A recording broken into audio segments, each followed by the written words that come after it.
I want you to know this conversation is not intended to offer medical advice. Psychedelics remain illegal in most states, so I encourage you to consult your own healthcare professional before considering any kind of mental health treatment. Hey, everybody! Guess who this is? Amy Griffin! Good to see you, Chicagoans. So good. Hello to Amy. Say hello to Amy. Say hello to Amy. Thank you, Chicago. I'm excited for you to be able to share this story with the world. Oprah, when you called. Yeah, you were in the closet. I was in the closet. I'd just gotten out of the bathtub. I was soaking wet. Amy, this is Oprah calling you about the tell. Oh my God. I don't know that anyone ever expects that Oprah's going to call, but it was a beautifully, very validating moment, I will just say. Well, I'm happy for that. All right, let us begin. You deserve to be validated. Let's begin. Hi, everybody. I'm so glad you joined us for Oprah's Book Club, presented by Starbucks. Yay! So I'm in my old Chicago neighborhood at a Starbucks cafe. And for almost 30 years, I lived like 3 blocks up the street. And I'm in such good company here. Chicago is truly my kind of town. And you readers are my kind of people. So welcome. Your neighborhood Starbucks store is, I believe, just the perfect place to gather with friends or discuss a good book and enjoy a delicious cup of coffee. And the pairing for our March book club pick is the anniversary blend, they're calling it. It's a seasonal, full-flavored coffee with notes of cedary spice and black truffle. I love some truffle, honey. Ew, me and too. You can pick up a bag of anniversary blend at your local Starbucks store. Okay, so here is my 112th book club pick. It is called The Tell. The Tell. A memoir by Amy Griffin. Amy Griffin is the founder of the investment firm G9 Ventures. She is a financial visionary supporting female founders of iconic brands like Goop, Bumble, Spanx, and Hello Sunshine. In her new memoir, The Tell, Amy confronts her painful past and unravels a secret she buried deep inside for over 3 decades, ultimately finding peace and freedom by writing her story. This conversation contains discussions about child sexual abuse and may be challenging or upsetting for some people. Listener and viewer discretion is advised. This is not a subject for young children. May I say, well done. The courage it took to put this in writing and to then offer it to the world, you should be very proud of yourself. And I chose this book because I am so proud of you. I'm proud of you for having the courage to speak your truth. And I know that your truth is going to liberate so many people. And you start the book by saying, this is the story, you say, of a secret kept for decades. One I had buried so deep, I didn't even know it was there. Many of us carry secrets, things that we were told not to reveal or things we simply couldn't for fear of judgment or reprisal, or worst of all, for fear that if the people we love found out, they'd see us differently. Sometimes we keep secrets to survive, and then a moment arrives when the usefulness of the secret expires. Keeping it becomes the thing that hurts us all. We have to tell. So, what is the secret you've come to tell? Well, first, Oprah, I just want to say I'm so grateful. I have so much gratitude to be sitting here with you and this audience, because in its simplest form, the book is about telling. And sometimes it's the hardest thing to do. It's the hardest thing we do, but that's what we're doing right here. And that's what the book is. And I think, the idea that we think secrets keep us safe, but they keep us stuck. And I really came to understand that. I mean, and make us sick. That's why that and phrase, make us sick. You're as sick as your secrets, is absolutely only as sick true. as your secrets. Yes.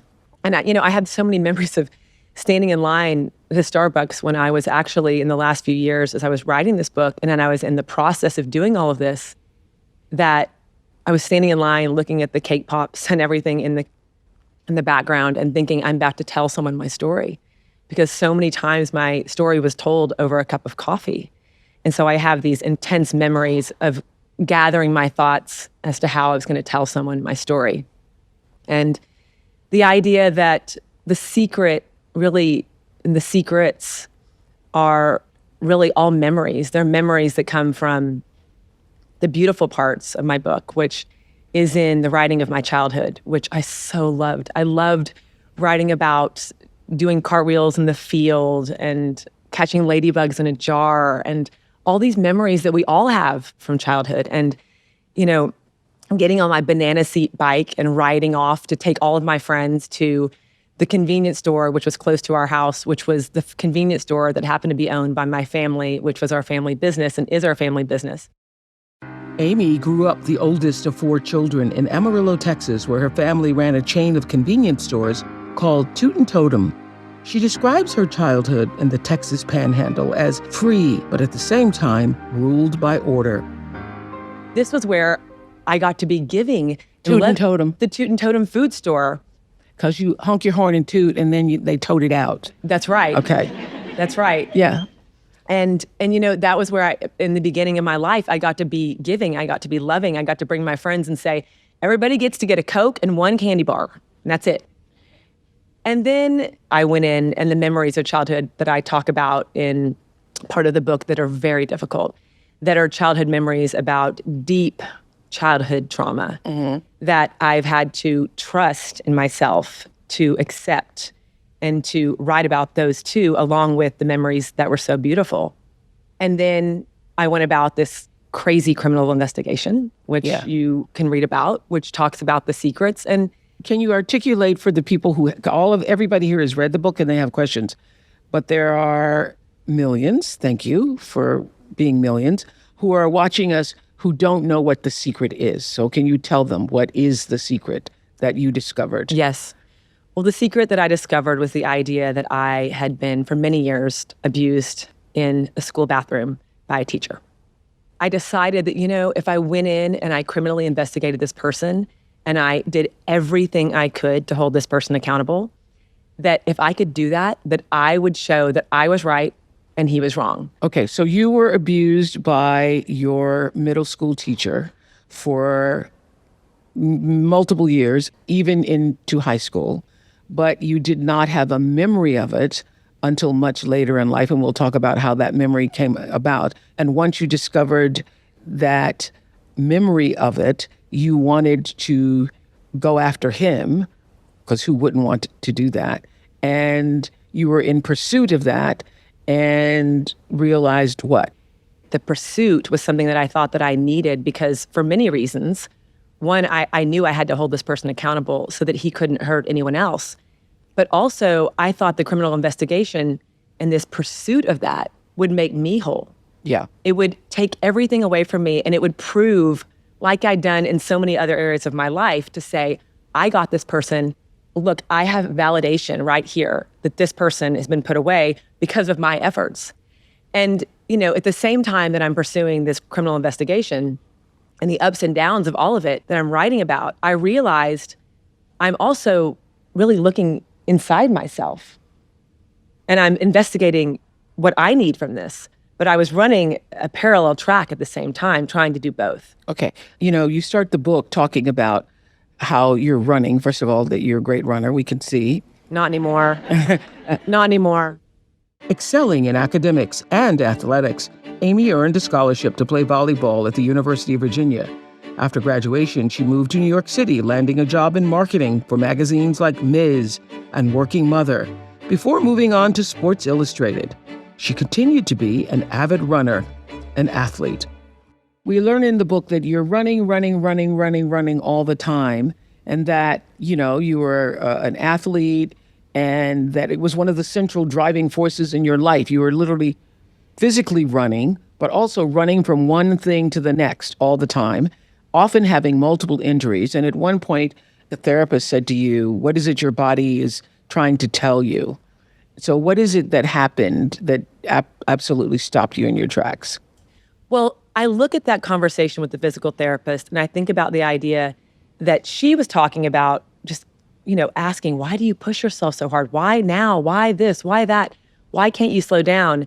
And I look back at it now and I realize I was finally able to hear her, for her to say that to me, that your body is breaking down. I've had hip surgeries, back surgeries. I mean, every possible injury you could imagine. And it was this idea that I then turned to myself and hearing her to say, why am I not listening to the physical cues that my body is trying to tell me something?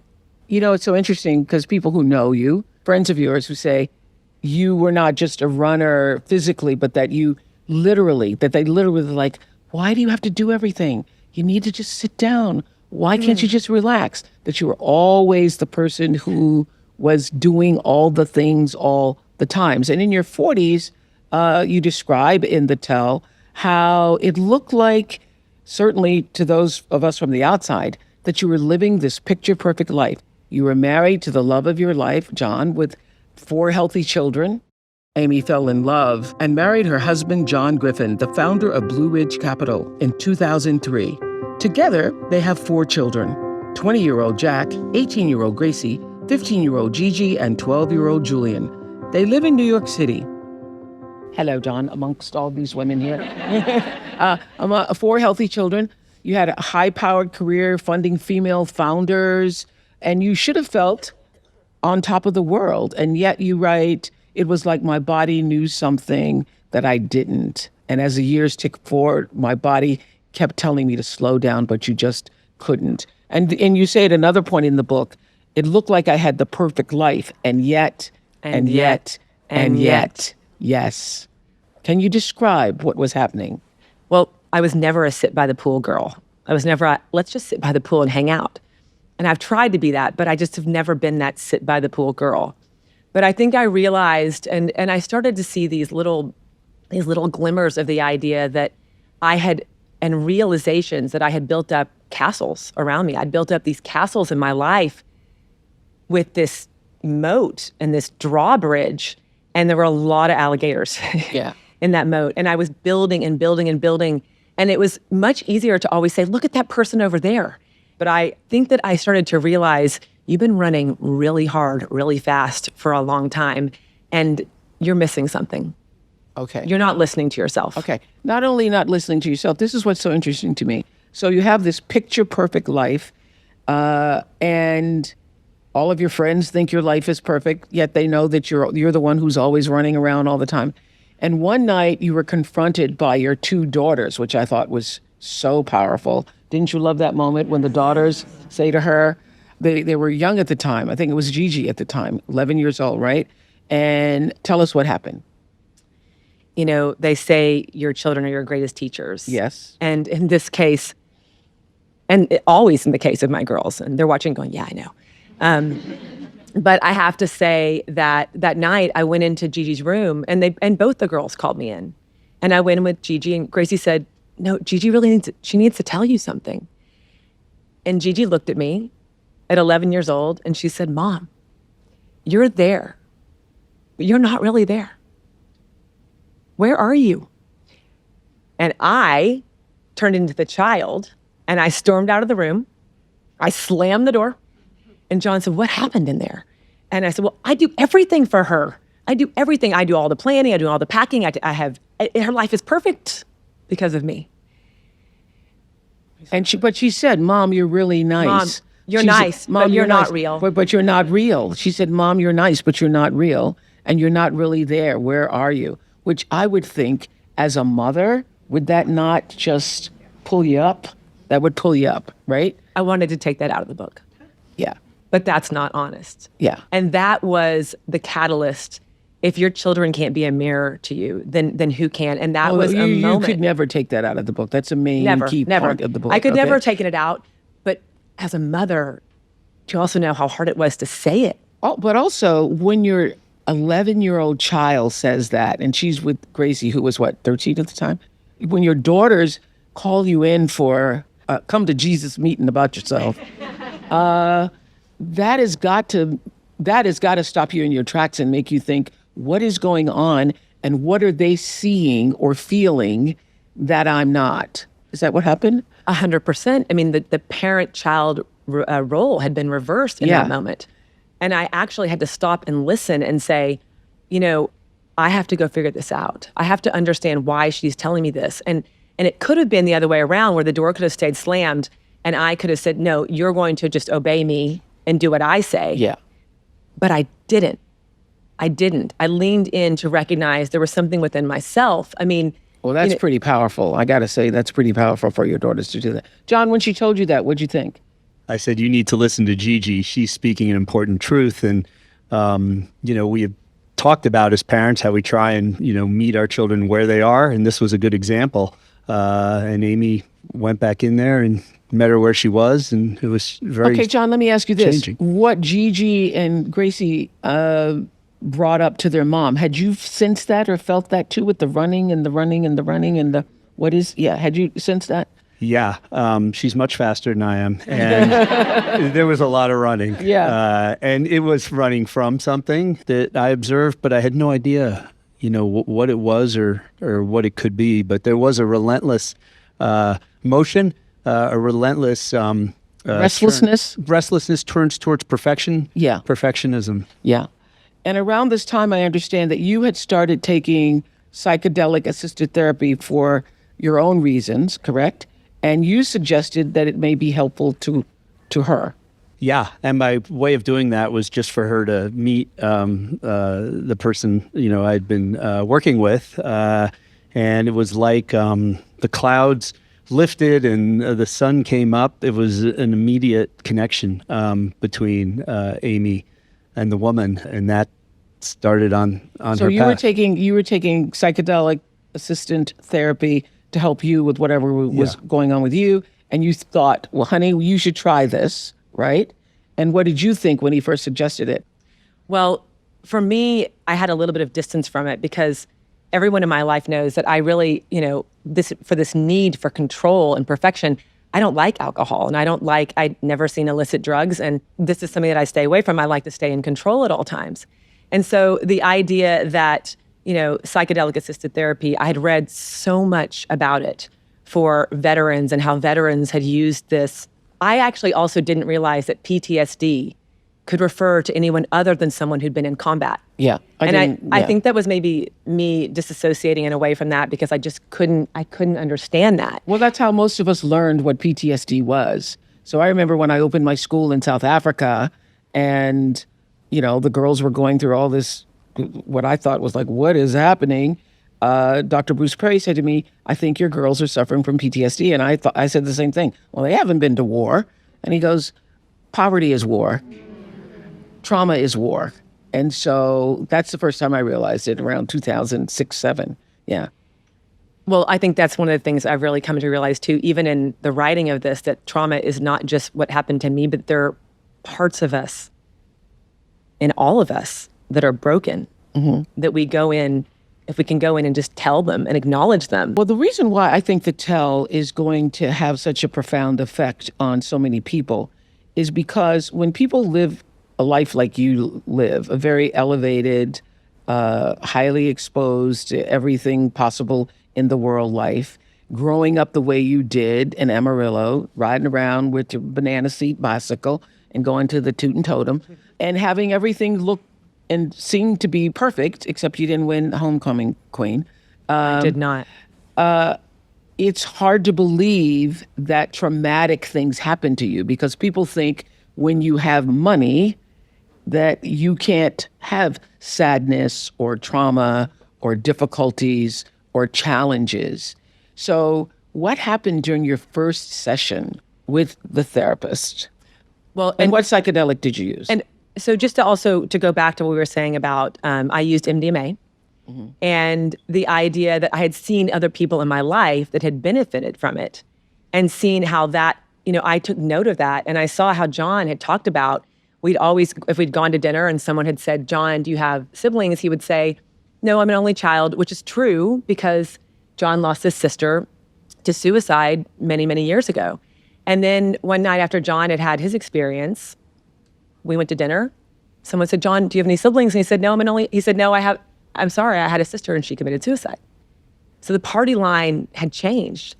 And I saw how he had changed. And I thought, well, I want that. I need that honesty. And that is why I decided, I think that there were so many reasons why I decided to do what I did at that moment in time. And I think that was, whether you believe in the divine, God, how it all comes together, I don't know. But in this moment for me, it was the idea that I could no longer live with this secret. It was eating me up inside. It was killing me. And so, but you didn't know what you had the secret. At the time, you didn't know you had the secret. You just knew it was something. I didn't know the secret, but I did tell the practitioner that I knew I needed to really explore my childhood and sexual trauma. You knew that? I knew that, but I actually did not know what the trauma was. So when I went in to have the psychedelic-assisted therapy session with a practitioner, there were so many reasons that set the stage. And I think it's so important for everyone to know this, that one, I had John. I had this incredibly loving, supportive relationship that I'd had for a long time. So there was safety there. John. Yeah. Yeah. There was, this is really important. I think it's incredibly important to talk about the idea that my daughters were of the ages that I was when all the trauma happened to me. So that was happening at the same time. And then I also felt incredibly safe with the practitioner that I was working with. And so the setup was such that I was ready to go in and to give myself permission to take that pill. So it was more that going in to take the pill for me as someone who doesn't drink, who had never seen illicit drugs, to take that pill and allow myself to have the compassion for myself to explore things that I could not talk about on this earth. So what did you see in that session? We want to know what happens when you take the pill. I know. Explain it to us. Are you lying down? Are you sitting up? Or is somebody talking to you? We don't know what happens. What happens? I was lying down on a couch. Yeah. There was this beautiful flamenco music playing in the background. I put the eye shades on and I surrendered. And the therapist is guiding you through it? The therapist doesn't say one word. Oh, the therapist doesn't say one word? She didn't say a word, but Okay. I could feel the connection with her. And I could feel that the connection with her was so strong, and the connection with John was so strong, and the connection with But John wasn't there. John was not there. But Okay. all the people in my life, I feel like all roads led to this moment. Okay. So I took the pill. You took the pill.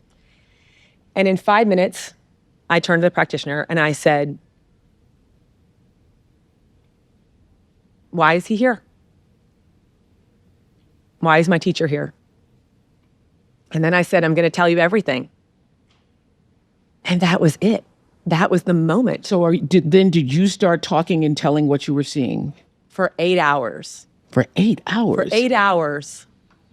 I just said it. I told her every single scenario, every single instance of the abuse, one after the other. It was linear.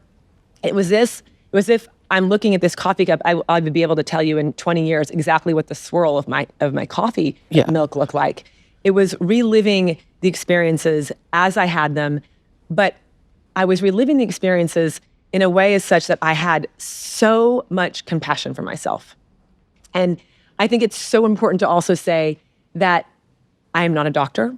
I'm not a scientist. I have no medical background, but I am a one of one. And I could tell this story 1,000 times over, and I remember it exactly as it happened. And I'm so grateful for that. It was like you were put back in the room, in the space with the teacher. Now, so when I was reading that, it sounded terrifying because there was so much violence involved. I mean, literally him putting your head in the toilet, literally him, doing all kinds of horrible things to you, including, his foot on your back at one time. How were you able to process this? You're lying there on the sofa with your eyes covered and you're telling this story. Does it feel like you're back in the space? Does it feel like you're in danger? Or does it feel like you're the observer of this thing? Well, the first time that I had a session, I was the observer. And I did not feel like I was in any danger because I already knew. I knew this. I was watching it. Mm-hmm. Instead, I had complete compassion for myself, complete love for that little girl that experienced it. It was like two sides of me met. That 12-year-old side of me met the Amy in her 40s. And it was as if we embraced. And no longer did I have to keep the secret. And it was also in that session that I realized that in many ways, and this is the real crux of all of it, that the secret is the hardest part. The secrets you're told to keep, they're not yours. Yeah. So you have since talked to trauma therapists who explained to you why you would block this from your memory. And what did they tell you? Well, I think that that's also a part of the journey, and that's a lot of the writing too, in that along with the idea that I was pursuing this criminal investigation, I'm also pursuing this understanding of how could these memories be there and me not know about them. So I wanted to also perfect that. Yeah. I wanted to have perfect answers. I wanted to have a perfect outcome. And so I did. But everything that's ever happened to us is in here. Everything that's ever happened, we don't remember all the little day-to-day things that happen. So what did she say? Over time, and I know that the subject of memory is always changing, but what I know in my memory is that, there is storage and recall. And so all I can say to myself is, I stored this memory, and then I could only recall it once I was in the setting, in a place, when it was time that my body was safe enough. There were 10 years where I really couldn't listen to myself. And I think it was another form of the running. 4 kids, big life. For me, I was surviving. And that was looking perfect to the outside world. Okay. One of the things that struck me in the book, and I think a lot of women go through this too, this whole idea of perfectionism, right? Having to be right about everything and doing everything right and it's perfect. There's a line that you used, I recall, where you said, I mistook praise for love. You thought getting praised was the same as being loved. And so when you get the trophy or when you're awarded the whatever the award is, and that's why not being homecoming queen was so devastating to you, because it's a form of praise and you felt like, what did I do wrong?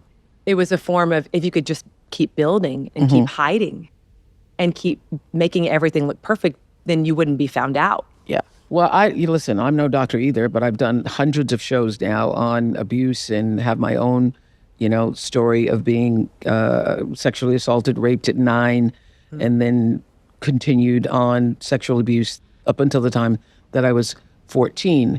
And I remember when I first told the story, everyone was like, well, why didn't you tell? Why didn't you tell? And I didn't tell because I knew it wasn't safe for me to tell. I knew that if I had told, I would have been blamed for it. Somehow it would have turned on me and I would have been held responsible.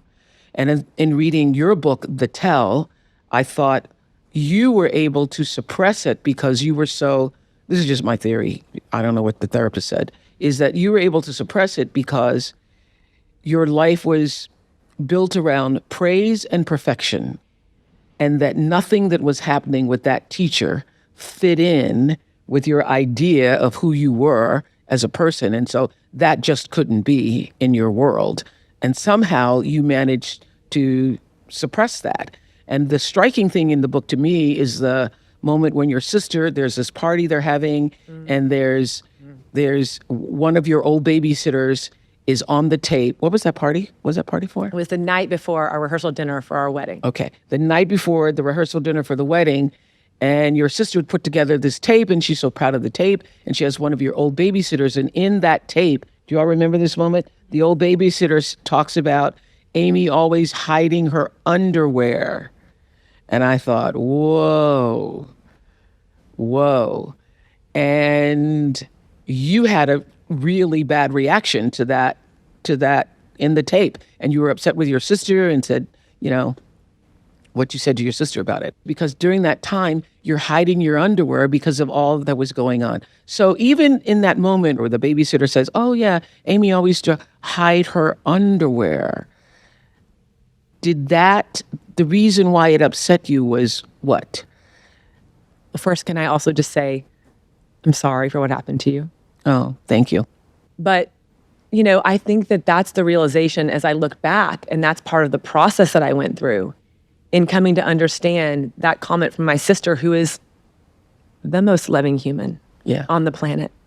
And even then, the 2 nights before our wedding, with, all the emotions being high of a wedding, I recognized, why am I reacting that way? Even then, 20 something years ago, but only in the reflection of it, after really diving in to go and do this processing, could I realize that was shame. That was the word shame. And in many ways, if you had asked me 5 years ago, in the life that I'd built around control and perfection and making everyone else happy, if I knew what the word shame was, I might have said no and turned around and walked off. Yeah. Right? So shame, it wasn't a part of your story. Shame was not going to be a part of my story. Yeah. And also, let me say too, that in doing all this work, I can now go back and also look at the parts of me that I want to keep. And so I've been able to take those parts and recognize that leadership at its core, for me, was something that I was told I was a leader. I was groomed by this person to use something that was an intrinsic part of me to say, oh, you're a leader, you're a leader. Well, guess what? I got to go back and reflect on that and recognize who I was before all of this. And the two things that I come to are kindness and I'm a leader. Yeah. And I can say that. And you got that from your parents because And your I mother get that from my You got parents. that from your parents, is what you said. I get that from both my parents on both sides. I get that from my matriarchal grandmother who started the business, the Toot and Totem. Yep. I get that from an incredible father who is fierce and a hardworking and an incredible businessman. And I get it from my mother, who is also like my sister, the Just most the kindest. loving, wonderful person on the planet. Yeah. What's interesting too about that and about how you grew up is that you're a groomer, and everybody gets groomed. I mean, I was doing the actual Oprah show, talking to men who molested their daughters before I realized it actually wasn't my fault. When one of the men was talking about how he had worked for 6 months to be able to get close enough to his stepdaughter to rub up against her breasts. And that he had worked on touching her thighs and touching her in playing games. And then one day he was going for the breasts, he said. And if he got a reaction from her, then he would go to his wife first and say, I don't know why she reacted that way. And the daughter did say, what are you doing? And then he said, I left her alone and I moved on to her sister. So in that conversation, I realized, oh, there was a plan. It wasn't my fault. There was a plan. And your teacher had a plan. And that day that you had lost the election for, was it student council or student president? And he knew that you were a strong leader. And he said, what did he say to you? Well, Oprah, days after I had my first psychedelic-assisted therapy session, John was standing in the room with me when I was in the bathtub, and I threw a bar of soap because I was 42 and I recognized, and I describe it as putting a puzzle above my head. The fuses, it was like the pieces snapped together, the corners, all of it came together in one place. And I threw the bar of soap, hurled it across the room because I said, I understand how he got to me. And he said to me, he used the intrinsic part of me that I am a leader. He told me, he said, you are the leader of this school. And this person, this trust, the word trust is the idea of all of this, is that I trusted this person. This wasn't a stranger. Right. This was someone I trusted inherently, and someone who was also supposed to be shepherding me to become the best person that I could Well, the version truth myself. is he had his eyes on you. He already had his eyes on you. So when he said to you that you're the leader of this school, you're the real leader, that made you feel really validated. And so you go out of your way to prove that you are. So then you start staying later after school, and it's just you and him and the volleyball coach or the gym teacher, whoever it was.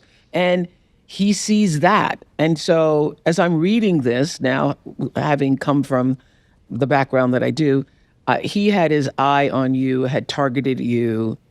And believe me, you're not the only one who was targeted, but at this particular time you were targeted and he was going after you no matter what. And the fact that you come from the background that you come from, he would have believed that you would not have told. And this is what I've learned for myself, and having done hundreds of these shows. I think by the time we finished the Oprah show, we'd done over 200 shows on, victims of abuse, is if you don't tell the first time it happens, you're likely not to tell. Because by the time it happens a second and third time, you think you're complicit. You caused it, or it's your fault, or you're making it happen, but if you don't tell the very first time, that's been my experience, that it gets harder and harder to tell. One of the things that's been really hard for me was in the telling, in this process, in the third part of the book, which is, I say the second part is a crime novel that I go through, and it goes up and down and all over the place. But the third part's in the telling. And I think it's really interesting as an observation that in many of the adults and family members and friends, when I went to tell them, their reaction was more of why, how, in the adult brain, they wanted answers because they wanted to help me.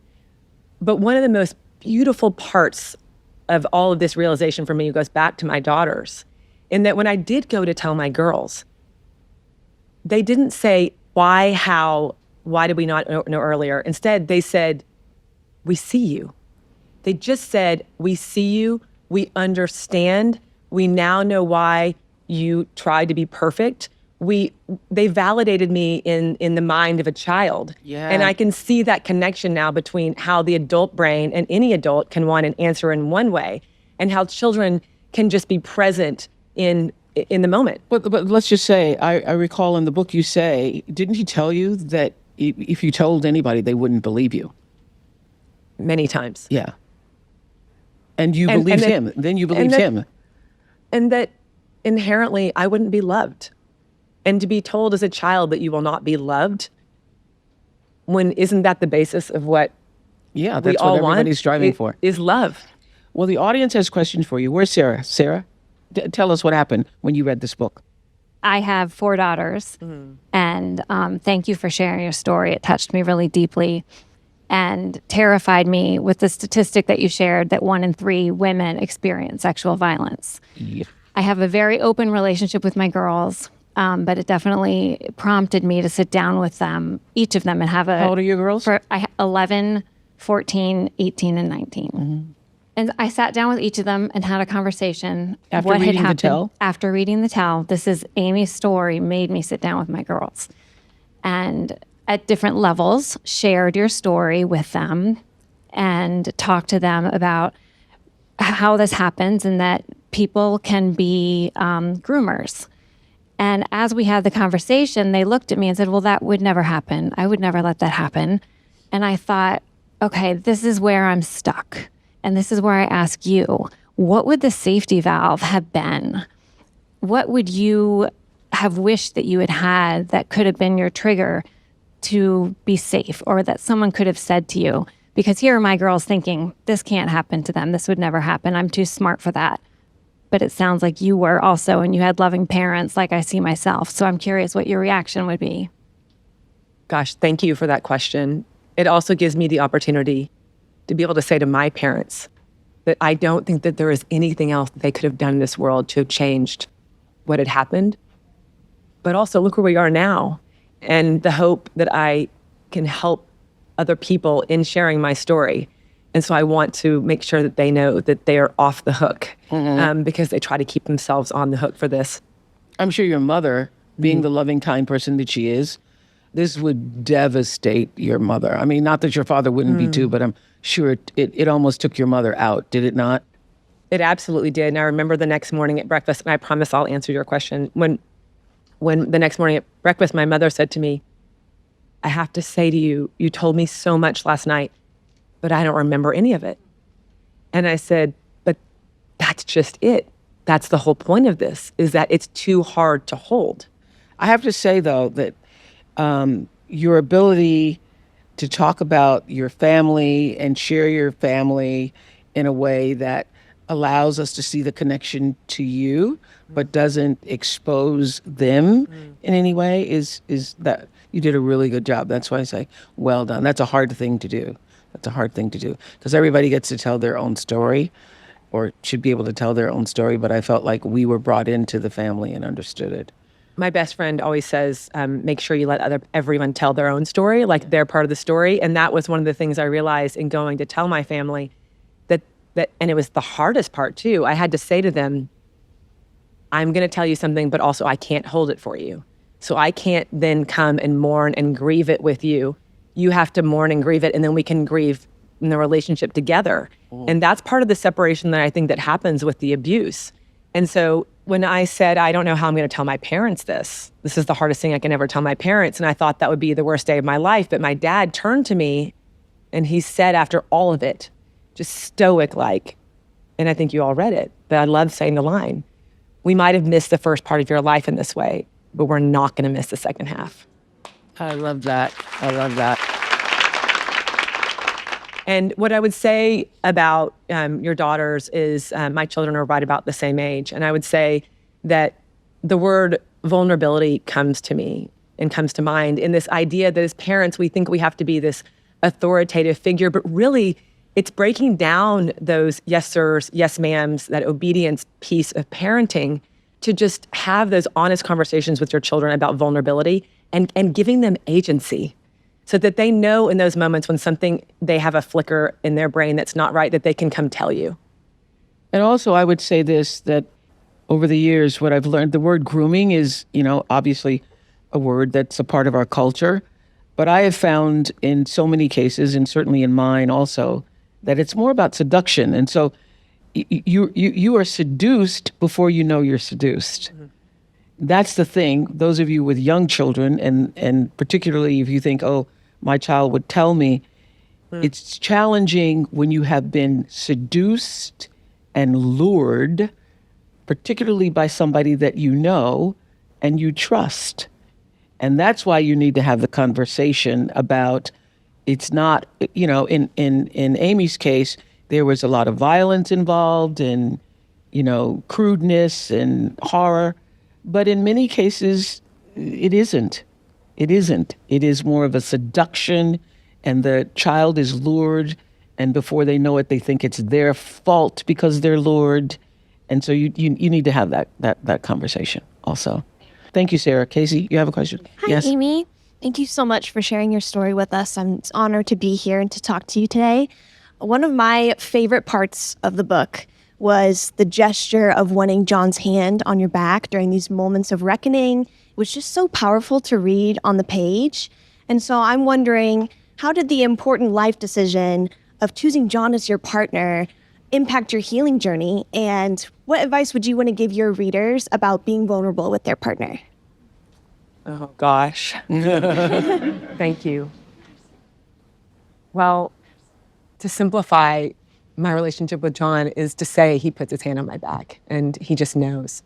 There's a part about the book where I talk about long no and short yes. I love that part. I meant to bring that up. Long no, short yes in making decision making. And it's John's phrase, so I'm actually stealing it. And with us, and I write about this, there's not a long no of dating and then, okay, I guess we should get married. It was instantaneous. And I feel like I am so grateful that in this world that I've been given John, because through this relationship that we've built over so many years, I truly believe that was maybe one of the only reasons I was able to come around and in this lifetime to be able to say what happened to me. Yeah. And so I think instinct, though, and leaning into instinct is something that's so important, even in just finding that right partner. Thank you. John, can you explain to us the long no, short yes philosophy? Because when I said that, I go, I'm going to remember this. I remember at one point, because I had the same problem that you had. Anybody who's abused has had this issue of boundaries.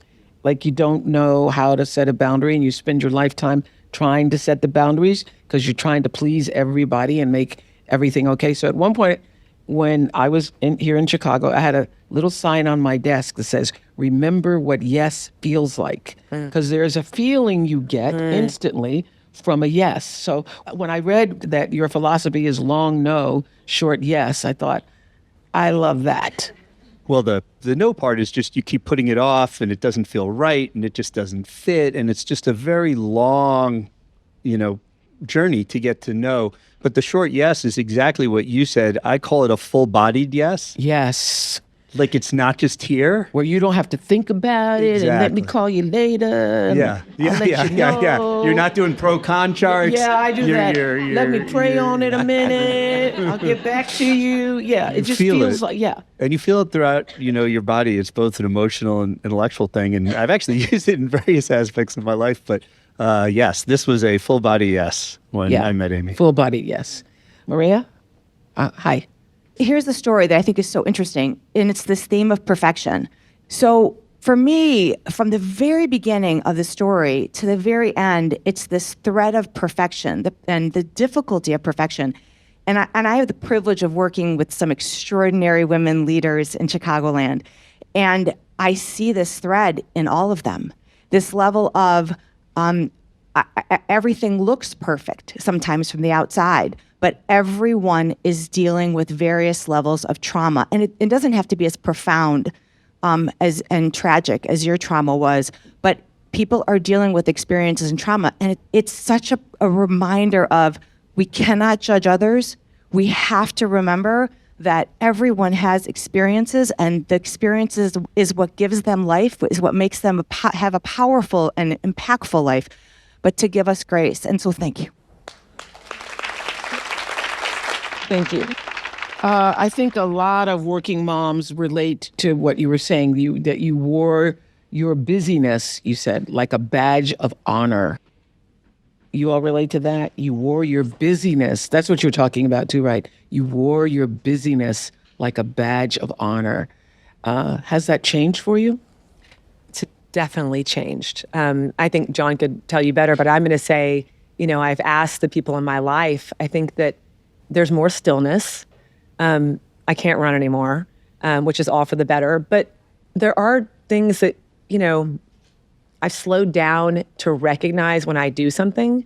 I can understand why I do the things I do, why I am the way that I am. And I think it gives more of me. There's more of me for my relationships and my friendships and my parenting. And so the girls, as you said, the girls didn't question why didn't you tell, or all the other things that so many other people look at, but they were just there for you and saw you as a full person in that moment. They never questioned. And I think the most important part about this book and in writing this book, that was when I wrote this book, I never knew that anyone would ever read this book. I never had an inkling that it would see the light of day.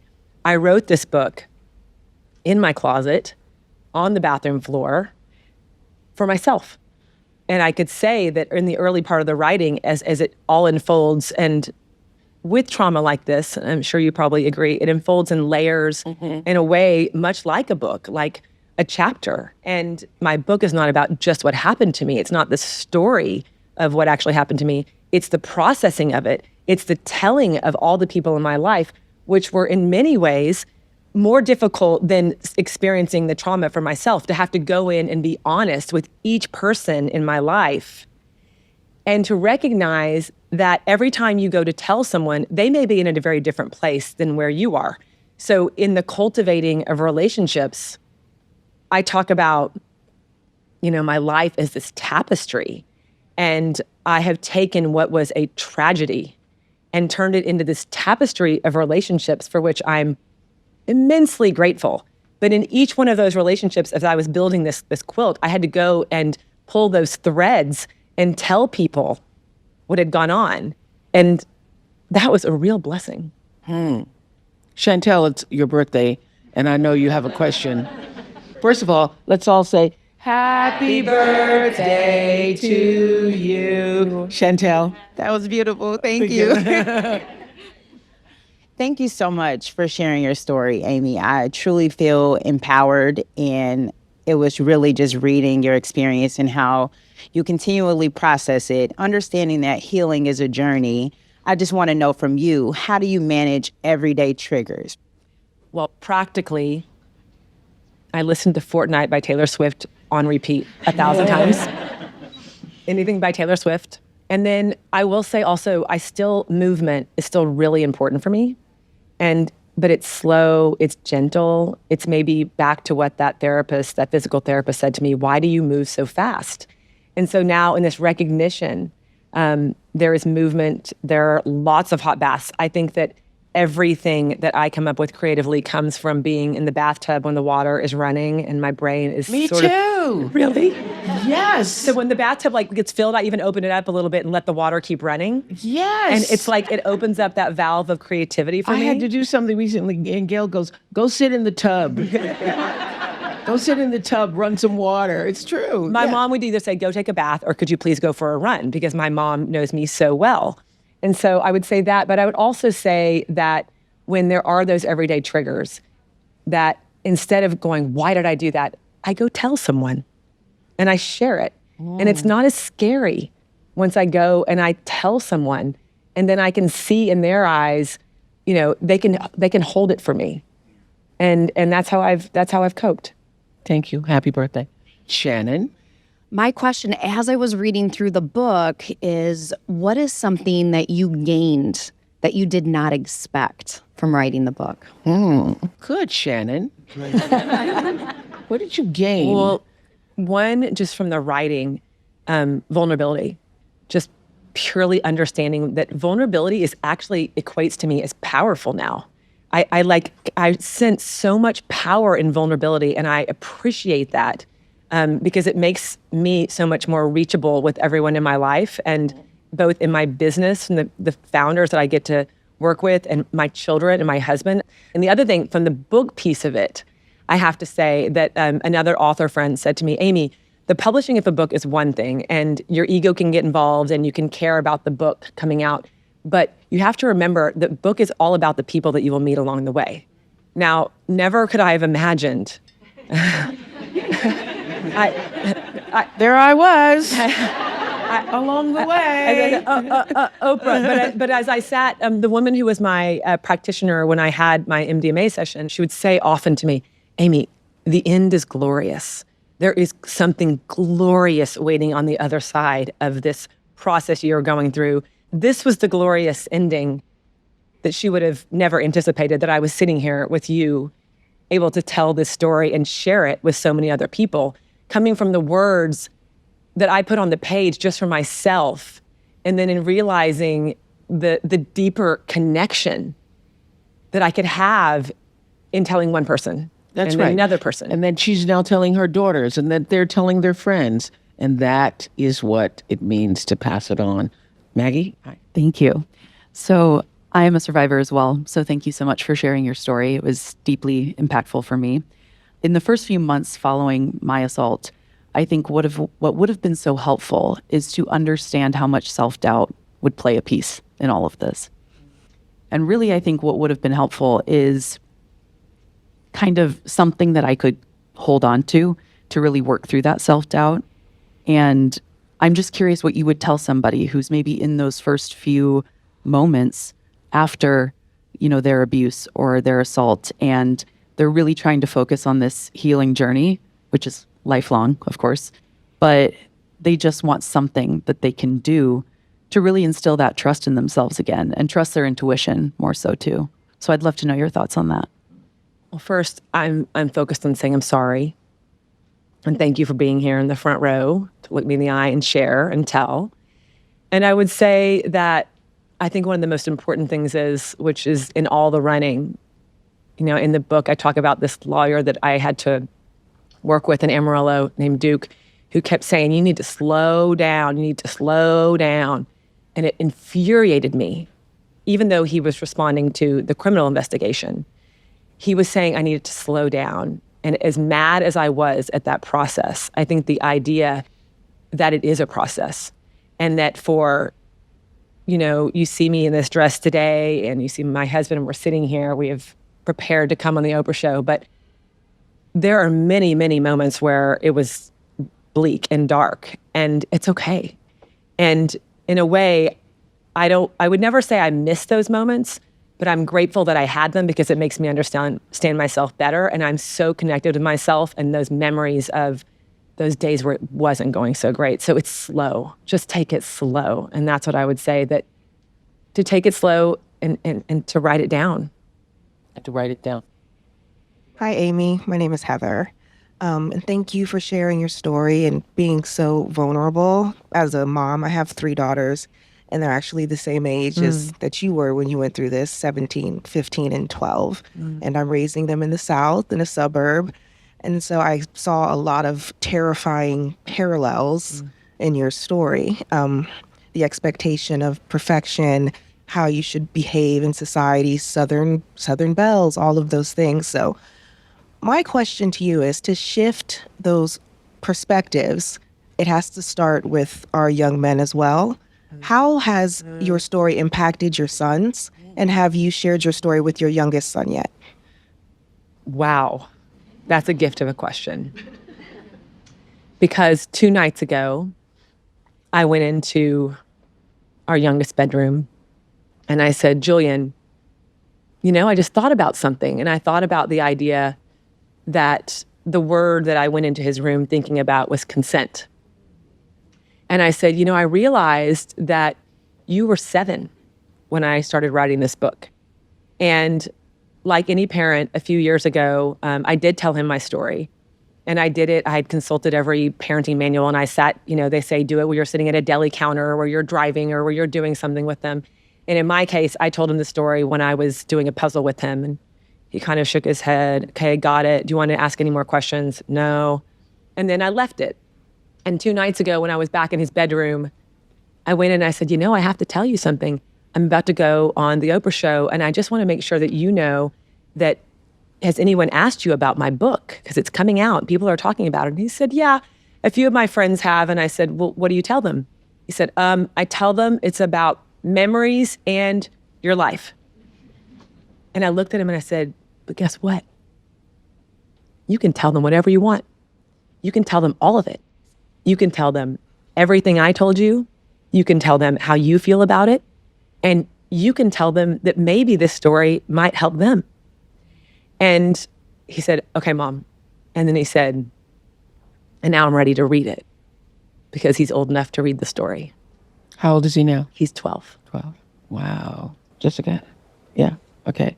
Hi, Amy. I want to thank you so much for telling your story. You are so brave for so many reasons, but to not only tell your story, but to write a book about it and share it with the world is truly courageous. It's inspirational and gives a voice to so many survivors.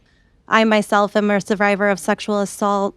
I am a clinical social worker, so I work with many survivors. And I also have so many close friends because of how pervasive this issue is. And oftentimes, more often than not, survivors are shamed or discouraged from coming forward and telling their story. And in the book, you mentioned how fortunate you were to have such a strong support system and to have the means to access the resources that you needed in this process, on this healing journey. And so my question to you is, for survivors who don't have strong support systems and don't have the means to access these resources, what advice would you give to them on where to begin and how to really embark on this journey? Well, thank you. And thank you for the work you're doing to also now pay it forward after your experience. That's what also, in writing this book and realizing that I have so many resources and I tapped into all of them. I read every possible book. I tried every possible therapy. I was going to work my way out of this in many ways. And I think what came down to the writing of this book and the whole meaning of this book is that it's in the tell. And so resources or not, I just hope that every person who's been through something like this or has any kind of broken part of them can find one person in their life and to know where that person is in their life, but to be able to go to them and trust them with their story and have them hold it and repeat it back and have the conversations back and forth. That's the start. And that's what has to happen. And I think when I envision this book,